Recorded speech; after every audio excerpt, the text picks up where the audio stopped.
A deep look into the draft room.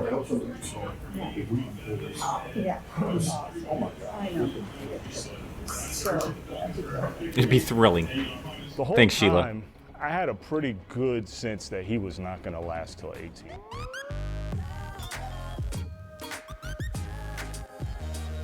With one of the best rosters in the NFL already in place, this draft could be the key to the Lions winning their very first Super Bowl. Welcome back to the channel. I am your host, Johnny Gaz. Thank you for returning for another video. This will be my mock draft 3.0. We've been through the offseason, we've been through free agency, we now have a clear picture of what the Lions' true needs are heading into the NFL draft. Let's do one more mock draft simulation. We'll go through our three biggest needs, we'll do our mock draft sim, and we will look at some of those difference makers that could make this already stacked roster. Let's go. A few Lions news and notes before we get started. Khalif Raymond and the Detroit Lions restructured his contract, made it a little bit more front-loaded for 2025, ultimately saving them for 2026. And a very brief overview of the contract changes, the Lions included a $1.5 million prorated restructured bonus, then added $260,000 to his game bonuses and another $110,000 to his workout bonuses. Additionally, they pulled Raymond's voided year dead cap, a $1.5 million in prorated bonuses from 2026 to 2025. Just another forward-thinking move from Brad Holmes and the organization. Current free agent and fan favorite from the Detroit Lions, defensive tackle John Kaminsky announced his retirement from the NFL this last week. He cited medical concerns. Ultimately, he had a long-term recovery with his MCL, which kept him out the entirety of 2024, and a slew of other injuries that are just too much to overcome. So due to family reasons, he's decided to step away from the NFL. He spent 5 seasons with the Atlanta Falcons and most recently, of course, with the Detroit Lions. The Lions had made several proposals at the recent NFL owners' meetings for rule changes, most notably the takeaway of the automatic first downs for defensive holding and illegal contact penalties. That was turned down by the NFL and will not be tabled for further discussions. There were some other rule changes proposed that were tabled for further discussions, but unfortunately the Lions were 0 for 3 in their rule change proposals at the NFL meetings. The Lions did not make the big offseason signing. Myles Garrett, Max Crosby, Trey Hendricksons to this point. The Lions have not pulled the trigger and may not have been available to them. And ultimately, we know the Brad Holmes strategy: draft, develop, and reward. They are planning for the future in big-time, big-term contracts. That being said, let's discuss the 3 biggest needs for the Lions heading into this NFL draft. In my opinion, they are still looking for the ultimate defensive end running mate for Aiden Hutchinson. So, in my opinion, the biggest need for the Detroit Lions is still on the defensive line, specifically at the edge position.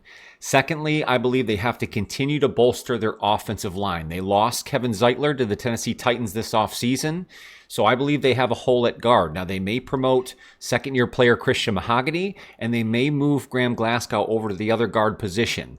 Those could be your starters, but if that is the case, I believe the Lions need to reinvest in the offensive line, specifically that interior at either guard or a versatile center.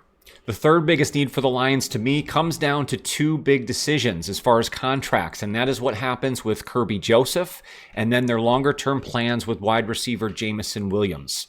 It does appear the Lions and Kirby Joseph are on the fast track for a re-signing and a long-term contract, which could make him the highest paid safety in the NFL. That, combined with planned future contracts to Aiden Hutchinson and other players, may make a player like Jameson Williams expendable. With all that being said, I believe that the Lions will be seeking a wide receiver deep in this NFL draft. Before we jump into our mock draft sim, let me know in the comments down below, what do you expect the Lions to do at pick 28? Do you think Brad Holmes pulls some magic and moves up to draft their player? Do they stand pat and take the player that comes to them? Or do they move back, gain some picks, and let Brad Holmes continue to work his magic? Let me know in the comments down below. It is that time again. Let's bring him in. Lions Villain Report. Let's bring in Russell from Lions Villain Squad. Russell, how you doing today, my man? I am doing great. It's thunderstorming in the background, so I hope our connection's good. Oh yeah, no, buddy, we're sailing, we're sailing. I hate that rainy night though. That's always tough. Hey, listen, so we've talked extensively about the offseason so far and what the Lions have done with their free agent moves, what they have done, what they haven't done. And now we're getting closer and closer to the NFL draft. So let's start right here. In your opinion, Villain, what are the Lions' three biggest needs as we get closer to this draft? So I thought about this a little bit. I chomped on it a little bit. And, the one that you just can't go away from is edge rusher. It is a need.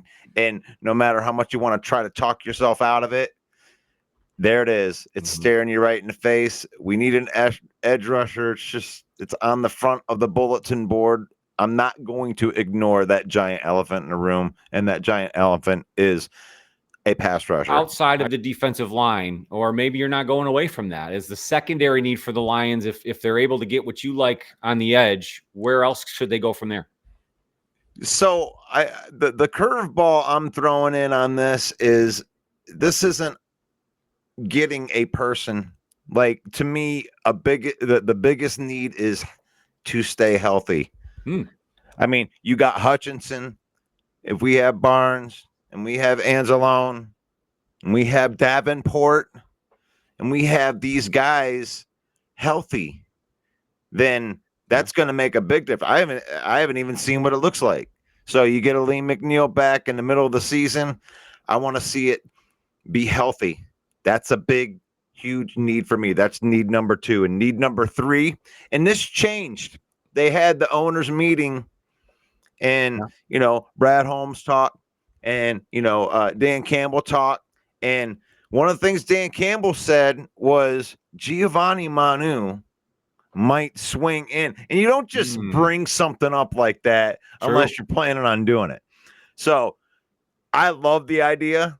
I think it's hilarious because I've battled with people all offseason about calling Manu a bust. If this guy starts at left guard this year, I'm just going to have just like the smile on the inside of my body right there. I would love it. I'm not here to toot my own horn or anything like that. It's to bring the point up. That was the need, was guard. But if Manu is going to compete in that spot, maybe that need comes down a little bit, and then the need goes to the outside where I think it's offensive tackle. Taylor Decker's getting a little bit older, right? And, you got Penei Sewell. That's great. But you need the successor there. I don't think the successor is Dan Skipper as much as everybody wants it to be that. But we need to get that success. And I wouldn't be surprised if at 28, you're looking at somebody that is on the offensive line on the outside, an offensive tackle. I mean, that's the biggest thing now. What do the Lions do at this pick number 28? Now, you mentioned your second need is them becoming healthier. And I agree with you. I mean, I think that's probably, and that might be the biggest need of all throughout this entire season.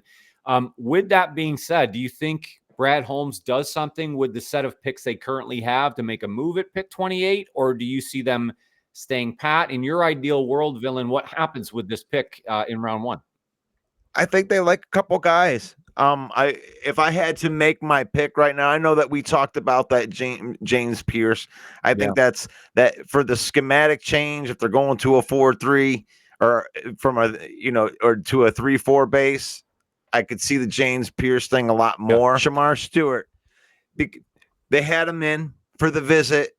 The guy had a perfect RAS score. I don't know if you're into that. I heard that. Thing. Yeah. The athletic score. The dude's beast, and he could be a guy that could be the guy that you were looking for. They might have to trade up to get him. I mean, he had 39 pressures on 315 pass attempts. So I know that people said the production wasn't there for this player, but it might have been more the style of defense. I think you might be able to unleash a lot of that athletic ability here. So to me, gun to my head, you tell me who you think they're going to pick. I think they might even be able to get him at 28. They may have to trade up a little bit, but Shamar Stewart, I think, is going to be my My first I pick. like it. I mean, it fills the need. I think it's the right guy for the right school. I like where you're going with this. I 100% agree with you. I'd be super happy there. And I think it is a guy they might be able to stick and pick at 28. And if that's the case, that's marvelous. They don't have to give anything up to go up and get their guy. So I'm really down there with you. So listen, man, I appreciate you coming on. But before we let you go, tell everybody where they can find your great work, not only on YouTube, but in Facebook land, everywhere they can find the villain. Give them a little love. Well, first of all, I am the villain, and you can find me. I'm at 313 villain on the X. Yes, and as far as the Facebook, it's at Lions Villain Squad, at YouTube at Lions Villain Squad, and you and I are doing that Saturday morning live deal, 10 a.m. So definitely come back and see us. We'll have the Lions Villain Report on Johnny Gas Sports. Villain, thank you for joining me today, my man. Peace out. Later, bro.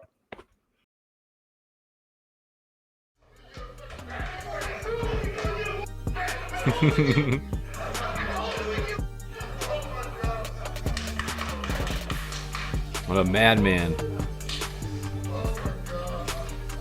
Let Brad cook.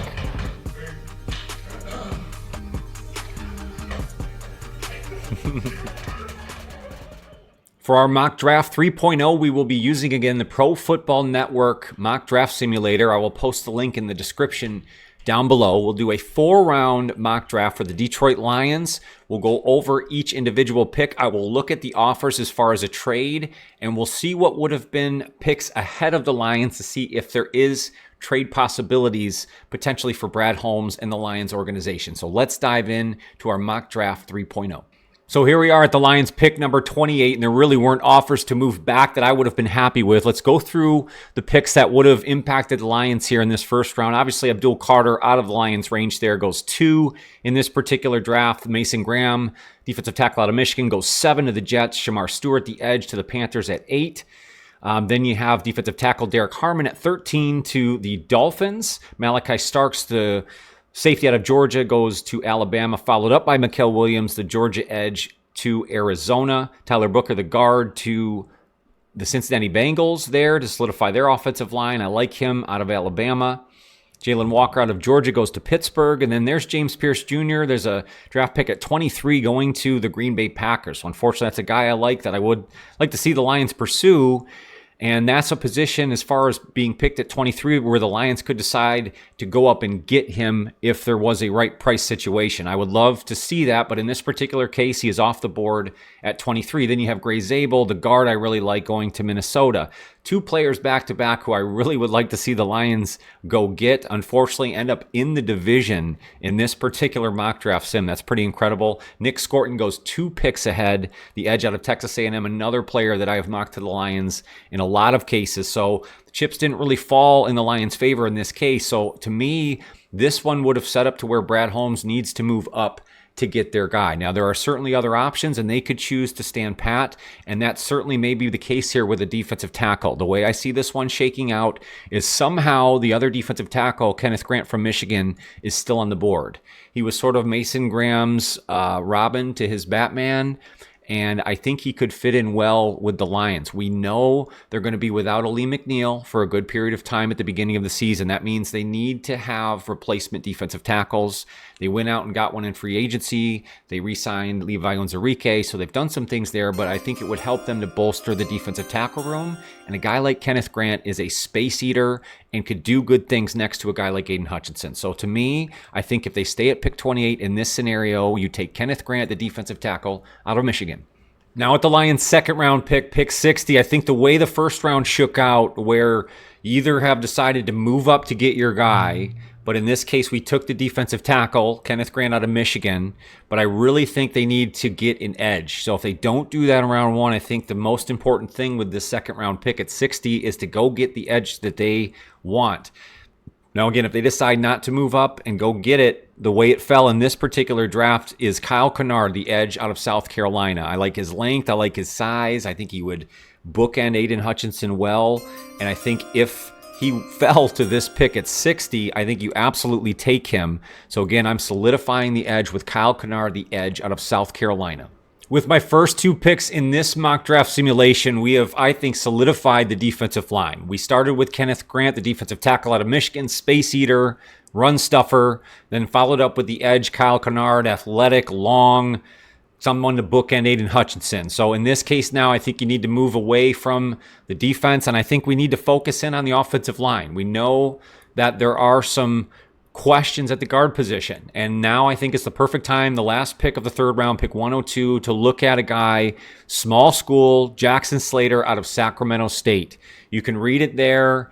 He's got the right intangibles. He performed at the Senior Bowl, so he's shown that not only can he compete, but he has the right athletic skill, I think, to be an NFL guard and a potential center down the road if that's where they see him. But I think he could compete at a guard position, push Mahogany, and ultimately push Graham Glasgow to continue to be the best player he can be towards the end of his career. So in my opinion, in the 3rd round, because you've went so defensive heavy, now you go back to the offensive line. You select a guard, Jackson Slater out of Sacramento State. For the 4th round pick here at 130, again, ahead of this, we've kind of solidified both the offensive and defensive lines. So at this point, you can sort of pick either best player available or pinpoint guys that you definitely have some history with, or you know might be able to fit a scheme. So that's kind of where I went with this. Is I went to their 3rd biggest need, in my opinion, is still a wide receiver. Something to plan ahead for either J-Mo's departure or a Tim Patrick departure after this season. And to me, you have a guy like Isaac Tesla, and I might be butchering that name, I apologize, but this is a transfer guy, you know, spent time at a big school, Arkansas, sort of has the right body type and size receiver to replace Tim Patrick as your ex-wide receiver. You have the speedy J-Mo, and then you have the slot, all-world, all-pro, Amon-Ra St. Brown. So I think, again, he would be able to develop in that room and over time sort of fit in that hole that will be left there at some point. So in my opinion, at pick 30, the 4th round pick, the Lions take a chance on a wide receiver out of Arkansas, Isaac Tesla.